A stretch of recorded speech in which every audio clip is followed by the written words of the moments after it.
नबी तो फरमाए जॾहिं रमज़ान दाख़िल थींदो त जन्नत जा 8 दरवाजा खोलाए छॾींदो आहे, जहन्नम जा दरवाजा सब बंद कराए छॾींदो अथव ऐं नंढनि वॾनि शैताननि खे ज़ंजीरनि में जकड़ाए करे समंदर जे ॿेटनि में फिटी कराए थो छॾे।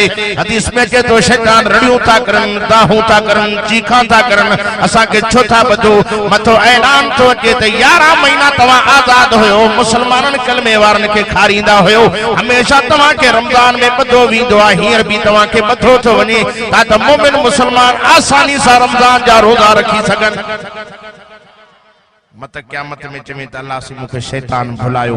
रब से फरमाई तो मां तेन बेईमान खे बदरायो तो छोरो चो इंशाअल्लाह शैतान बदबा छो शैतान मां अर्ज कम त रमज़ान भलारो महीनो, रहमत वारो महीनो, बरकत वारो महीनो अन करीब अचे तो, पर मुसलमानन के खुशी होगी त अल्लाह जल्दी अचे। ऐ रोजेदार चोंदो अल्लाह करे जल्दी अचे, बेरोज़ा चोंदो अल्लाह करे हे महीनो टरी ये न सही। लाउड भी माशाअल्लाह अल्फैज एको साउंड वारो झर झंग में न जो आवाज पहुतो, घर में सुतलन जो भी निंड्रू फिटंदियूं तो इंशाअल्लाह। ऐ बुढो रमज़ान की बरकत छो बुधाया मदीने जे मीर मुझे सोहणे हबीब मिठे मोहम्मद करीम ते कलमे पढ़ण वारो नबी तो फरमाए रमज़ान शरीफ में मोमिन मुसलमान के गुनाहन बख्शरान जा रब से 3 मौका तमाम सवला दिना है। दस्याम बटे उठा था वजन हो एड़ा बुजुर्ग भी उठी वजन तो वाइज कंखे कजी।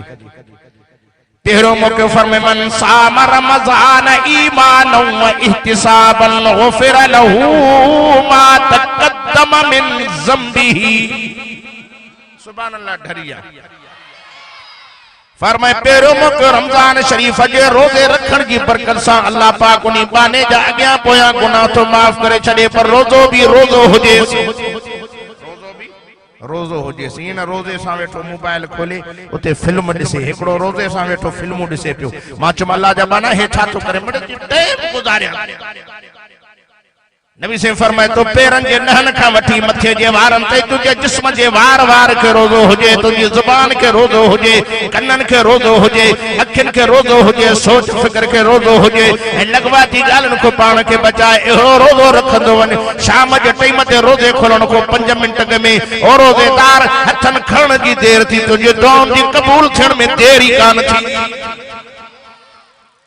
एड़ो रोजो रखजे न इन वते रोजे सा के गारियों दे, कहीं गिला करें, कहीं गुला गिला बुधी। नबी अलैहि सलातो सलाम जन फरमायो पान फरमाते अमलन को चंगा भला याद रखो पान के बचाइजो, पर मां त तजुर्बो कयो चंगा भला बचन नथा। सूफी दाढ़ी न पटकन वारा भी गिला दी बीमारी अब है उन्य लगे, पानी पियो उन्य लहे, शरबत पियो जुबान जो जायको मटजे, पर गिला करण सा न ढो थे, न भूख लहे, न उन्य लहे, अन्या गुनाह किचे नहीं। हेरो नबी तो फरमाए अल गीबतु अशद्दु मिन ज़िना। नबी तो फरमाए गिला ज़िना का भी अधिक बुछड़ो अमल थव। याद रखो मुसलमानों, मुझे साईं फरमाए हुकूकुल इबाद में दाखिल थव। कहीं गिला गीबत न कजा, को गिला करे तो उनके इशारो करे चौदा गिला न कर, गीबत न कर। अवल दिस त मेहमान महीनो इज्जत वारो महीनो रमज़ान जो आ। जेकरे तोखे को गार दे तो उनके चौदा मां भी मीरपुर बुरड़े जो आ, मां भी बुरड़ो हां, तोखे गारियों दे सगा तो, पर मूसा इज्जत वारो मेहमान साणा उनी जो हया तो अचे, मां नथो दे सगा। यार खामोश थी अगे पुछंदो यार अथी केर आहे त केलो उनके बुधाए त तोखे खबर ना है महीनो केड़ो आ, रमज़ान आ। हे मेहमान महीनो 11 महीनन का पोई तो थी ओ चाकर खान बुरड़े जा मुसलमान हो तो असा के धोतियों पोतियों जन्नती बणाई विंदो आ। पेरियों मौको रोजे रखण जे करे गुनाह माफ। बियो फरमाए मन काम लैलतल कद्र ईमान व इहतिसाबन। सफा वठ जी वियाओ एकड़ो पे मुखे चवे मौली साहब रमज़ान शरीफ में कुछ रियातड़ी भी तो हुजे न, तरावियों केर पड़े अल्लाह ऐ सवाब भी एडा मिलंदा, नेकियों भी एडियो मिलंदियूं जो अकुली कम न कंदा।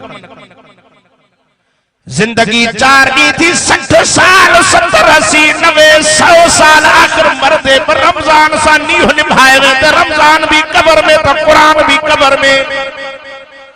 फरमाए मन काम रमजान ईमान व इहतिसाबन गुफिर लहू मा तकद्दम मिन ज़ंबिही। नबी तो फरमाए जो तरावीह जी सूरत में भी करे रब जो मिठो कुरान तो बुधे अल्लाह पाक उनी बाने जा कुरान बुधण जे सदके भी अगियां पोयां गुनाह माफ तो करे छड़े। शायरा जो तरावी पढ़ंदो रमजान जी पहिरीं रातन में त चंगन भलन के खुशी आ ए तरावी पढ़ंदासे ए हाफिज साहब भी मस्जिद ते तके अल्हम्दुलिल्लाह सही मस्जिद भर के रही बी रात भी मस्जिद फुल टी चौथी पंजी छही रात हाफिज जो हिय जो तके त अधो हलिया विया 8-9 खां पोइ पक्का पक्का निमाज़ी पोड़ा जूना बीठा आहिनि सब नौजवान हलिया विया जैसे थकाए तो छड़े हाफिज खुदा जा बाना जेतरी घड़ी बीहंदे कुरान बुधंदे नेकियूं एतरी मिलंदई।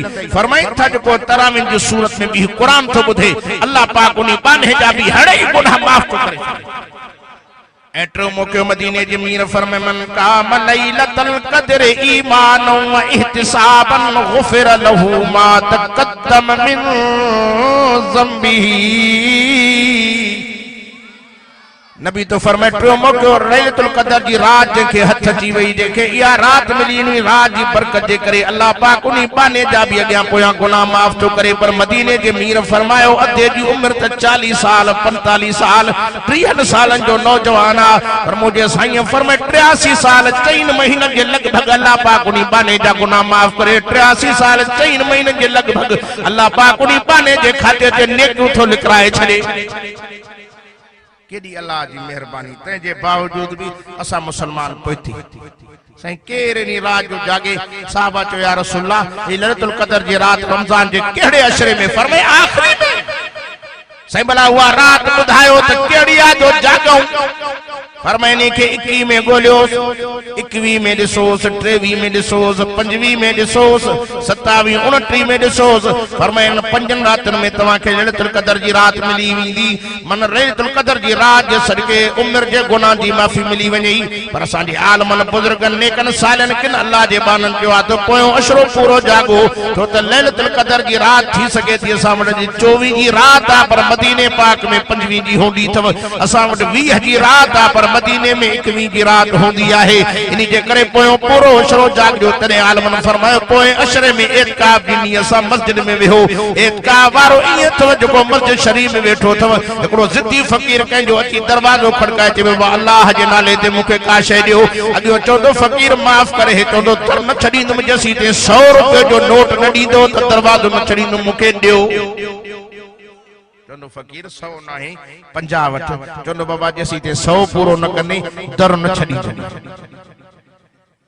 इलाज मिनथू तो करे हे तो चवेस भला वधीक ना इन 60 तो ॾाई चंदो न पूरा खपन एतका वारो भी आलमन लिखियो आ तो न फकीर जे मिसाल आ 21 की रात जी रब जो दर वर्ती वेठो आ रब तो चवे वडो गुनाहगार आ न बख्शीदो माई हे तो चवे से तो जो दर बैठी बैठो आ कोनो थंदो माई आने 22 की रात थी गुजरे 23 24 25 26 थी गुजरे अब तो फरमाए कोन बख्शीदो माई हे भी चवे तो से तो जो तडो कोन छडींदो जसी ते माफी जो फैसलो न थींदो आ मुसलमानो कलमे वारो केडो भी गुनाहगार केडो भी मुजरम केडो भी डोहारी कजे तडे ते लंघी विंदो आ अगो चोंदर होए त घणी जलाज पर मुजो दर टपिया तो सा केड़ो लेखो कया हे भी उनी साईं जो दर तबारकल्लज़ी बियदिहिल मुल्क व हुवा अला कुल्ली शैइन कदीर रब जो दर वर्ती वेठो आ मस्जिद में वेठो आ हाने घर छडे आयो बच्चा छडे आयो सुबह भी पियो आ भी नेकू थ लिखजनस मलाइको छा था लिखो जैसे निंद्र में पियो आ फरमाए निंद्र इन जी न लिखो रोजेदार की निंद्र भी इबादत में लिखी छडियो इबादतुन नौ केडी अल्लाह जी मेहरबानी आ मस्जिद शरीफ में वेठो आ अल्लाह जे जिक्र अज़कार न थो करे इए लेटियो पियो आ भी रोजे सा है रब तो फरमाए मलाइको निंद्र में पियो आ न इहा भी इबादत में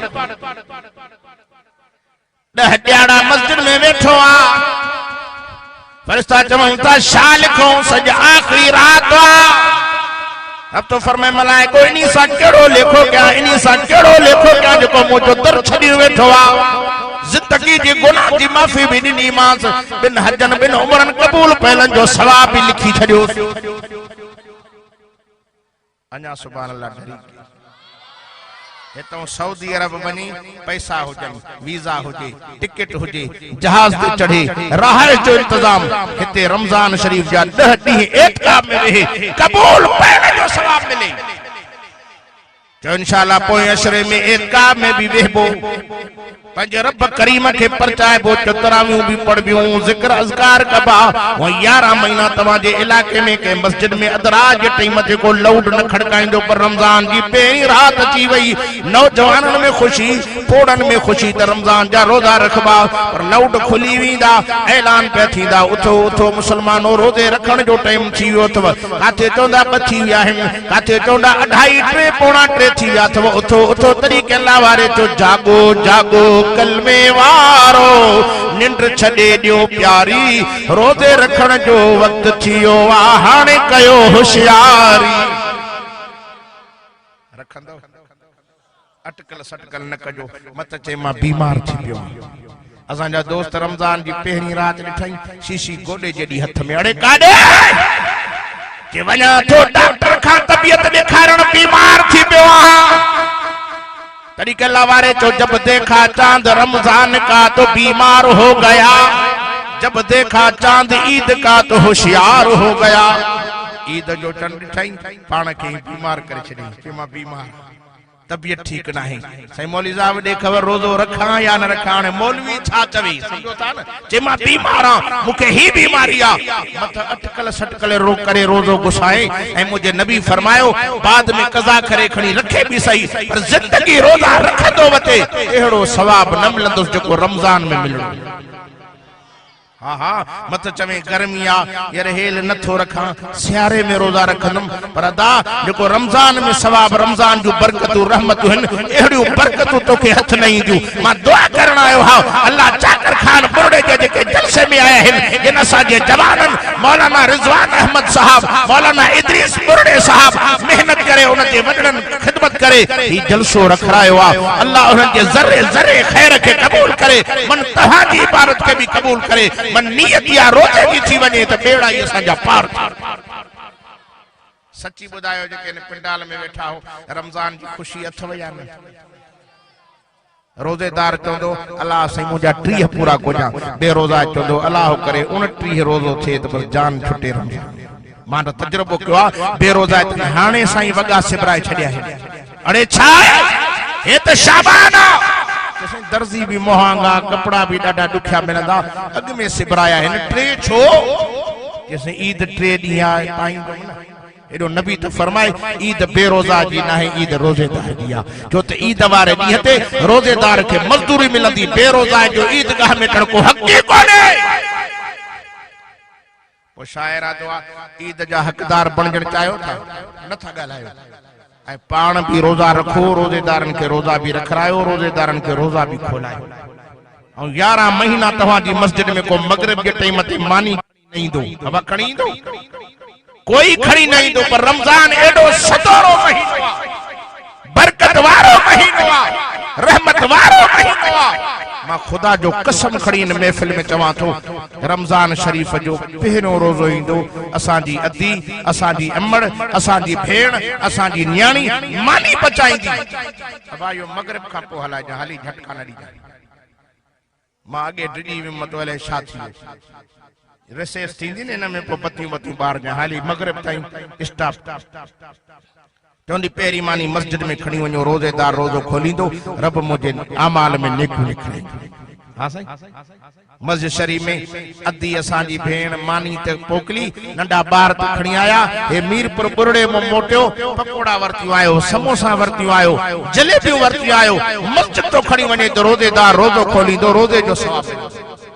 नबी सल्लल्लाहु अलैहि वसल्लम फरमाए जो रोजेदार के रोज़ो तो खोलाए, अल्लाह पाक उन्हीं बाने जे खाते ते रोज़े जो सवाब तो लिखराए। सहाबा अर्ज क्यों अल्लाह जा रसूल के रोजे खोलाण की ताकत न होजे पो तो महरूम थी विंदो। नबी तो फरमाया मैं ये न तो चवाम के ढो करे रोजो खोलायो मुझे दिल पर नबी मुझे सोहणे नबी आमिना जे लाल फरमायो गरीबा मिस्कीना खारक के दाने सा के रोजेदार के रोजो खोलाइंदो रोजे जो सवाब मिली विंदो। सहाबा चो अल्लाह जा रसूल जे वट खारक न होजे पो तो महरूम थी विंदो। नबी तो फरमाया मैं इया शे ते न थो क्या फरमाया खीर जो ढकड़ो होजे लस्सी जो ढकड़ो होजे शरबत जो ढकड़ो होजे रोजेदार को सा रोजो खोलाई दो अल्लाह पाक उनी बाने जे खाते ते रोजे जो सवाब लिखराए छड़ी जो इंशाअल्लाह कोशिश कंदासे। साहबा जो साईं जे वट ये शयूं न होजन शरबत न होजे पर मैं फिके पानी सा रोजेदार के रोजो खोलाए पो भी रोजे जो सवाब। पर ये न तवा जो मौली साहब फतवा दियो फिके पानी की ना जे अल्लाह देई हुंदे सूंदे फिको पानी न खणी अजाए जे रब देई न सखावत कर। नबी तो फरमाया युज़ादु फीहि रिज़्कुल मोमिन फरमाया हिन महीने में अल्लाह पाक मोमिन जे रिज़्क के कुशादो करे छड़ींदो। ओ मोमिनो मुसलमानो कलमे वारो पाक नबी जा परवानो सखी थियो सखी महीनो आ। इन महीने में बच्चन के सुठो खरायो मेहमानन जी खिदमत क्यों रोजेदारन के रोजा भी रखरायो तो रोजा भी खोलरायो। पान करीम फरमाया जो रोजेदार के रोजो तो रखराए नबी तो फरमाया रोजे की बरकत जे करे अल्लाह पाक उनी बाने जे खाते ते रोजे जो सवाब तो लिखराए। असा वरी रमजान शरीफ में भी विंदो गंढियों दींदो तो नबा ईद भी ईंदी मेरे बारन जे ला कुछ वठणो भी है ना दा सखी हमेशा अगना हुंदो बखील पोते मां दुआ करण आयो आ त असा के रब नबी भी सखी दिनो आ। उन सखी मोहम्मद करीम जा गुलाम जो रमजान जा रोजा भी रखंदा त तरावियूं भी पढ़ंदा। अल्लाह जाने तो मस्जिद शरीफ में वेठो आ हर शय मौजूद रखी पई आ। हेडो तके त पकोड़ा पिया हिन काडो तके त मुर्गी जी भाजी पई आ काडो तके तो मच्छी जी भाजी पई आ। हाने दिल में सोचे तो के खावा पर दाल भी सब्जी भी पई आ। अल्लाह फरमाए तो ओ मुजा बाना इन रमजान की बरकत जे करे तू भली सब्जी में हथ विझन में मुर्गी खा वधीक टेस्ट रखण मां अल्लाह जो कमा। देखो बेरोजगार के मुर्गी रोस्ट कबाब खारायो उनमें एडो जायको ना है जो रोजेदार की भाजी में रब टेस्ट भरे छड़िया। असा शहरन में दिसंदा हूं रमजान शरीफ में पो रोजेदार भी मस्जिद में बेरोजगार भी मस्जिद में गोलींदा आहिनि मस्जिद बा फिलानी जाए ते हलबो उते मानी जटो है पो गोडा बनी इए वेहंदा भरसा अजो भरवारो दिसी चंदो वन बाबा जणो विचारे 6 महीना अग में रोजा रखिया बाबा ए मुजी मानी भी न के खाए हुन के तो खाएड़ो ओ छड़ो इनी इंतजार में आजान मिले। मैं एकड़ी जगह ते वेम त मस्जिद में बहमरा पान में मिड़ी पिया हुन पाटड़ो खड़ी हुन के हयो हुन के हयो मानुन छडायो सब खैर ता है खबर तडी पई त बई निभागा हेरो नी तो त इन टाइम ते होटल ते पैसा भरे के बुधी छड़ियो चाकर खान बुरड़े जा मुसलमानो रोजेदार बेरोजा जी तवा सा के खबर न पोंदी तो यो रब तो जाने जे तोखे असा के खबर पवे त सा मस्जिद में घिरणी न दियो तो बेरोजा तो जो केड़ो हेडे हकवा रब तो फरमाए रोजेदार बेरोजा के माथो सुजाणया ए रोजेदार के बदलो भी रब तो फरमाए मादीन मसौमुली वान अजजी बिही चौ न सुभान अल्लाह। ए पाक नबी इमामुल अंबिया नबियन के नबी इमामुल अंबिया सोहणन के सरदार नबी मिठे मोहम्मद करीम ते कलमे पढ़ण वारो खुदा जे कसम रोजेदार के वडो मकाम मिलंदो इन क़यामत जो दिहाड़ो थिंदो पहुंचंदो का सरी जिंदगी रोजा रखा हा तरावियो पढ़ा हा नफिल पढ़ा हा जिक्र अज़कार किया हा अज मुजी कब्र त जन्नत के बागन मां बाग बणजी पवे हा। नबी से फरमाइन था क़यामत जो दिहाड़ो थिंदो ई कब्रूं फाटी वींदियूं धमाको थी वींदो कब्रन मो नमाज़ी भी निकरंदा हाजी भी निकरंदा रोजेदार भी निकरंदा पर मुझे सोहणे फरमायो रोजेदारन के वातन में खुशबू की हुबकार होगी रोजेदारन जी कब्रन में खुशबू ही खुशबू तो रोजेदार शाम जे टाइम ते विचारे के कुर्बानगी था वजन आंड्रा कुर्बानगी था वजन जड़ी खुश थी वने शाम जे टाइम ते रोजे खोलन को 15 मिनट कलाक पेरो विचारे जे जिस्म में ही कुर्बानगी तो वने तो या फूक दे भी अंदरो बदबू निकरे थी जेका पान के वा खुशबू न थी वने रब तो फरमाए रोजेदार तो के या खुशबू न थी वने पर मां खुदा के मुश्क अंबर का भी वधिक प्यारी थई। खुदा जो कसम रोजेदार जे मथो रब जा कुर्ब है एक त नबी से फरमायो पाक नबी इमाम लंबिया फरमायो लिसाइमी फरहतानी फरहतुन इंद फित्रही व फरहतुन इंद लिकाई रब्बिही।